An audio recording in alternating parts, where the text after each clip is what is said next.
Welcome back, guys. Today we're going to be taking a look at a new compact weapon light on the market, the Fenix Gl06.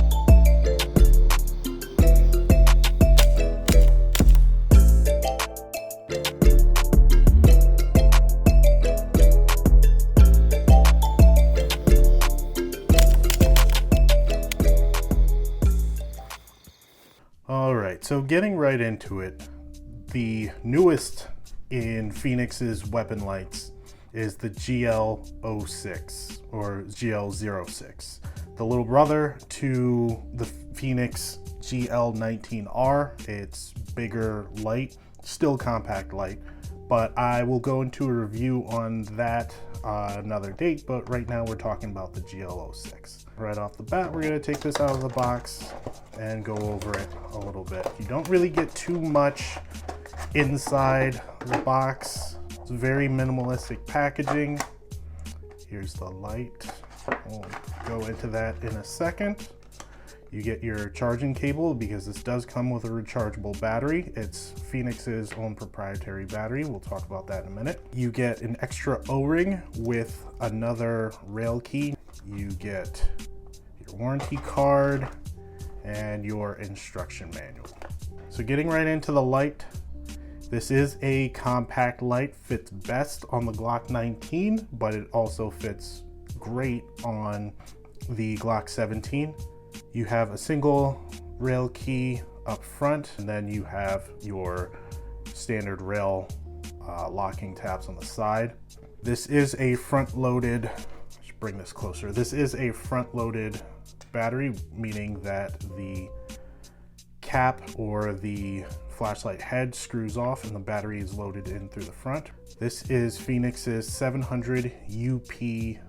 There's the part number right there, or the group number right there for this battery. And it is rechargeable through micro USB. Wish they went with the USB-C that's on its bigger brother, and I'll bring that in a minute. This also takes the CR123A battery. The specs are a little bit different between the two batteries. I'll throw them up on the screen. So you are going to get different performance from the different batteries, but they are compatible. So if you don't have this one charged and you have a CR123A, for your other lights, just on hand, any extras, you can throw that in here and you're still going to get output, although not the same performance, but you will still have a light to use. So that's a good thing. This does not have a lockout on the bezel. It looks like it does, but if you turn the light on and you're unscrewing it, it's not locking out until you completely remove the head. And then when you put the head back on, it defaults to the off position. Really minimalistic metal body here, plastic back for the push buttons. And the push buttons are push in, they're not toggle up and down. I don't like the push in type because of where this sits in relation to your thumb on the actual firearm. And when your hand is sitting here, it's pretty low compared to its bigger brother.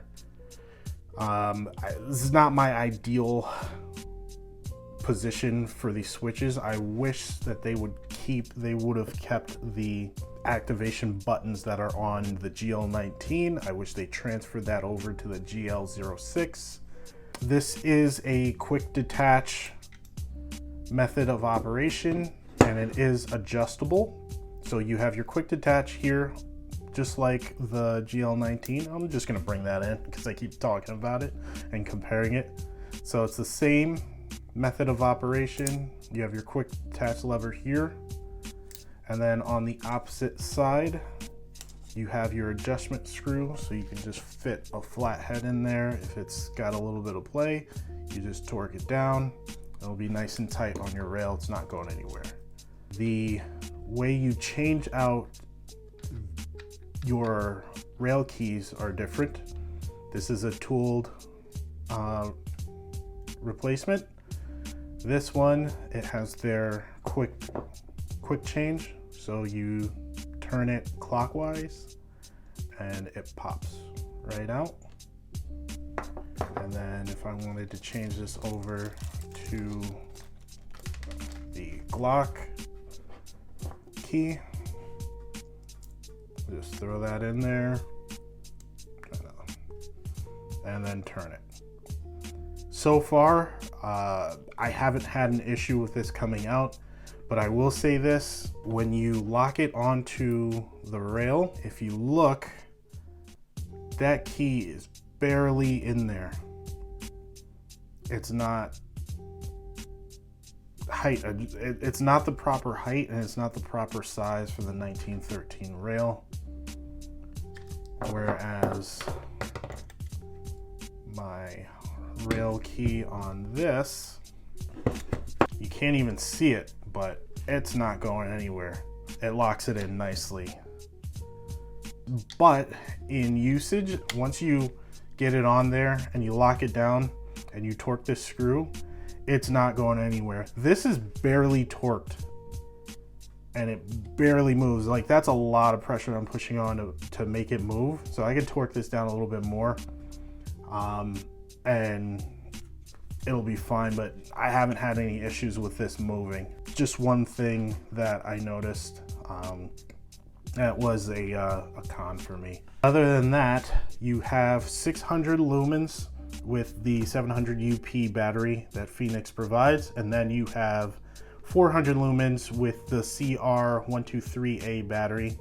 Intensity with the 700 UP is going to be what they claim as 4,880 candela, which is just shy of the TLR7A. It's 5,000 candela. I don't have any tools to test that, but that's just what the manufacturer's spec is claiming. You also have the ability to get this to be configured for the SIG P365. So that's pretty cool. Just like any other weapon light, press and hold for momentary. And this is about a 1 second press and hold. If you release sooner than that, it'll stay constant on. So that's the click on, click off. For strobe, you have two options. You can click both buttons at the same time and then hold one for momentary strobe. And when you release, it lets go. Or you can have your momentary, click the other side for strobe, and then when you release, it stays on. And then to turn it off, you just click off. You can also hold and click for strobe and then go back to your regular setting, but it's gonna stay on, so you'll have to click again to turn it off.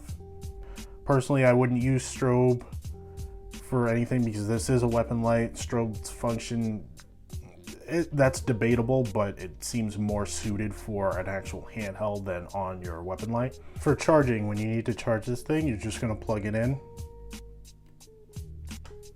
and then you should see a red light come up. Once it's done charging, that light will turn green. Super simple, and the charging doesn't really take that long. Now, a quick size comparison with the Gl06 versus some other compact lights. So you have the TLR7A and the Nightstick TCM550 XLS. So you can see it's a little bit shorter than the TLR7A, but a little bit longer than the TCM550 XLS. They all have similar beam patterns, although the color temperature on the Gl06 is going to be very warm. I believe the color temperature on this is 4000 K. These two are going to have like a cooler neutral color. This is a very warm color. The differences between these are obvious. Going to be the thumb screw adjustment on these two, the actual push down paddle buttons for both of these, even though I do like the paddle button on the TLR7A a lot better than both of them actually. Nightstick had something good here, but there's a little delay. Like when you release, like I release, boom, and then it goes off. So there's a little bit of delay. I don't like that, especially if you're transitioning or you're doing quick movements where you have to turn the light off and on and momentary. It's quite jarring, and sometimes you'll just go into full on continuous mode when you don't want to. These both do have I believe it's a quarter turn lockout. So if you turn it, you unscrew the bezel a little bit, it'll actually put it in lockout mode. Whereas you saw, it does not have a lockout on the Fenix. They're all roughly the same. The head diameter is roughly the same. The Fenix is going to have a crenulated lens versus the smooth lens with these two. Holster compatibility. So what will the Fenix fit? As of right now, and with my current holsters, nothing. That's something I would love to see Fenix address, because they're onto something really good here. These are really solid lights. You'll see with the GL19R when I post my review, I freaking love this light, and it's a prime contender for the TLR1HL. And it actually does fit in some holsters that fit the TLR1, specifically the Safariland RDS and Weapon Light holsters, because those lock on to the actual ejection port of the firearm versus the light. So now what we're gonna do is we're gonna take all three of these lights and we're gonna go outside and compare their beam patterns and brightness and see how they stack up. All right guys, I'm going to try to do this as best as I can on my dinky little cell phone camera. So first up is the Nightstick TCM 550 XLS. That tree that you see is about 25 yards away. The trees in the back, if you can see those, are about 35 yards away. One's on the right, a little bit closer. Here's our beam.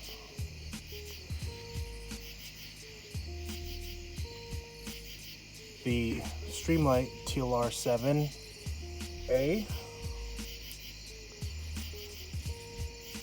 definitely more flood than the TCM, but it's illuminating a brighter area.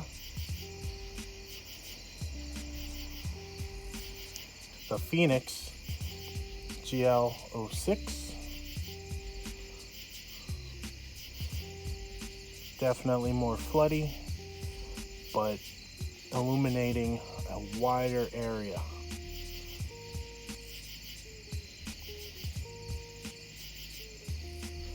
I'm going to try to throw up a comparison.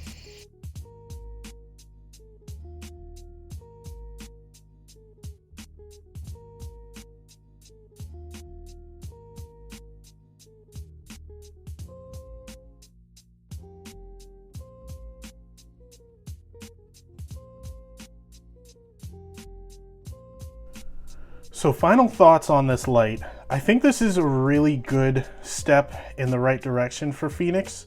There are some things that I do love. I love that this light is actually punching way above its actual price point. Functionality wise and features, I'm glad that they went with the quick detach locking system from the GL19R. I think this is one of the best locking systems on the market for a pistol light.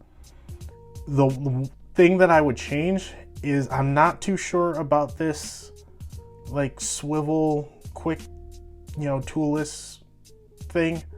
I would like to see that these rail keys, you know, fit into the rail a little bit deeper and just make these a little bit bigger. The other thing, I really would like Fenix, if you're gonna watch this video, they're probably not, they can get this switch mechanism onto this and get some holster compatibility with this. I think this is gonna be a really awesome light. But other than that, Fenix, you're going in the right direction. Just keep at it. And I highly recommend taking a look at this. Sorry about that, guys. My phone and my mic decided to crap out at the last minute. But basically what I was saying, don't forget to like, comment, and subscribe. Hit that notification bell to stay up to date on all my uploads. And feel free to throw some comments what you would like to see in the next video. And I'll catch you guys on the next one.